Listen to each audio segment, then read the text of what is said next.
Night of the beating. Details emerge of Riyadh Ritz-Carlton purge. But this is kind of interesting. It is, yeah. 3 years on, some of the Saudi detainees reveal what they say took place.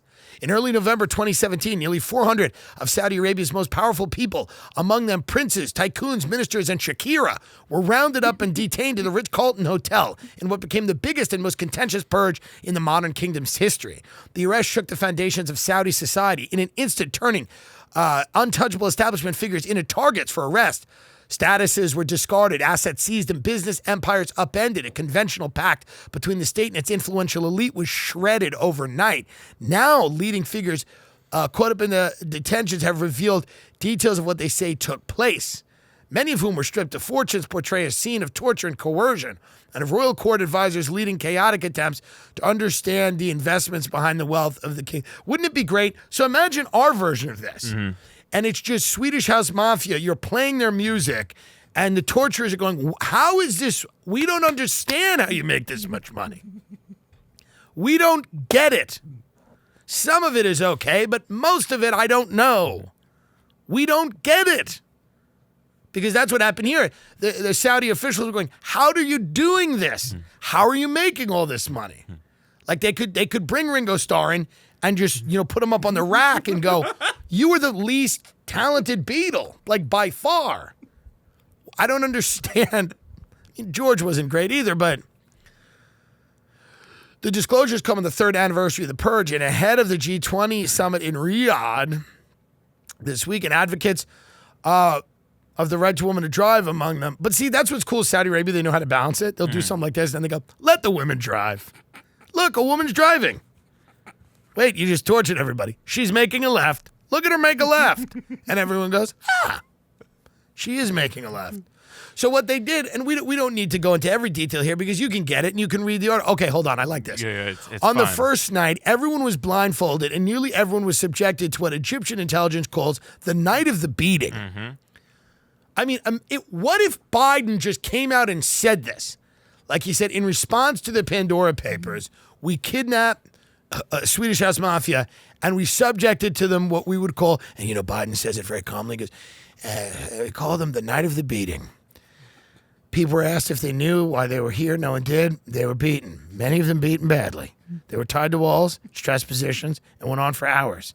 And all the doing the torturing were Americans. Good old USA. So the interrogators arrived on the next day. So the first day is the beatings and the torture, and the next day the interrogators. The detainees had by then been separated into rooms in the hotel that a year earlier had been the venue for the launch of Prince Mohammed's ambitious Vision 2030. Here's the thing with MBS. I feel like I like him. Yeah, he's great. Well, there's people who have said negative things, but he's never done anything to me. I live in Beverly Hills, and I'll say this. I like him. I think he's great. Mm-hmm. And I am not in any way criticizing the Saudi royal family. They have indoor lakes, and they ride jet skis on them. And I don't even care about 9/11. I don't like finance people that much anyway. There is a misconception that they turned up all-knowing with pages of data and information. They didn't. The interrogators knew very little, and they were winging it. They were hopeless on the offshore stuff. So basically, this is what you have two options. Yeah. When the Pandora Papers come out. And obviously there's a third option that involves like Congress passing laws, But Katie Porter's ferocious, but you'd have to have a bunch of Katie Porters, Katie Porter can only do so much. She's trying to do her best and make a grilled cheese for everybody. So what you could do is you could lock everybody up in a hotel and beat them and torture them, or you can just kind of do what we've done, which is write real estate blogs about the houses they bought and go, stunning modern chic. It's a stunning modern chic beachfront complex. That was not going on in Riyadh. They were not talking about the stunning modern chic complexes. It was the night of the beating. These are the choices. You can have night of the beating. Night of the beating, or real estate blog, stunning modern chic. Many of the king's neighbors were in a tizzy. They didn't know who lived there. Many of those that came, blah, blah, blah, blah, blah, blah, blah. I'll tell you this, man. it's difficult to know what to do, isn't it? It's hard. Because MBS is sitting there, and Saudi Arabia does horrible things to all kinds of people. But he's sitting there, and he finds out, not to me yet, and he's sitting there, and he finds out that people are, they're taking money. They're stealing. They're doing kind of what's written about in the Pandora Papers. That's right. And he goes, we're going to have a little bit of a talk. And we're going to have to lock everybody up in the Ritz. And the party's over. And my thing is, if Katie Porter, if Katie Porter kidnapped Jaime Dimon in a minivan, like in a lunch lady outfit, like dressed like Chris Farley from Lunch Lady Land, if she threw Jaime Dimon in a minivan with a bunch of other CEOs and took them to like the Four Seasons, okay? And just directed their torture. I don't know that you'd get anything out of it, but the pure aesthetic value of that to me is not nothing. You know what I mean? You'd be like, oh, they mean business. They're not kidding around.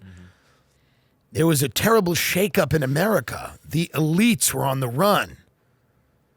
Lunch lady and Congresswoman Katie Porter, and I know she's like a lawyer, but she looks like a lunch lady. She does, yeah. Lunch lady Katie Porter, in the middle of making sloppy joes, kidnapped Jaime Dimon and a bunch of other CEOs and brought them to the Four Seasons Hotel where they were mercilessly tortured by interrogators.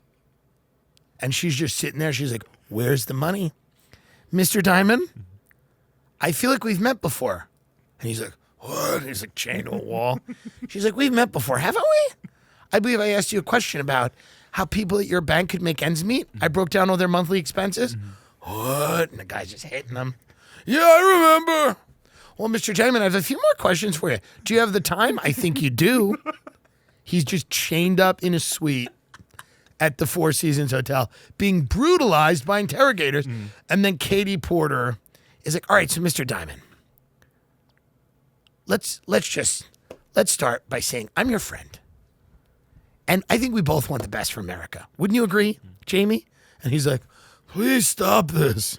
I'll give you anything you want. Well, I'm glad you said that because I have a lot of questions about your bank, about your lending practices, about the money that you've paid to get out of serious government inquiries. So I'm glad you're here. And just lashing his gun. And again, I'm not saying it's the right thing to do. I'm just saying these seem to be the choices. We live in a world of so few choices. There's not much to do when these things come out. So you either drag all these people to a hotel and beat and torture them, or you just kind of ignore it and you go, bad boy. You're a naughty boy. You're a naughty boy. Are you being a naughty boy in Martha's Vineyard? I bet you are. There's not,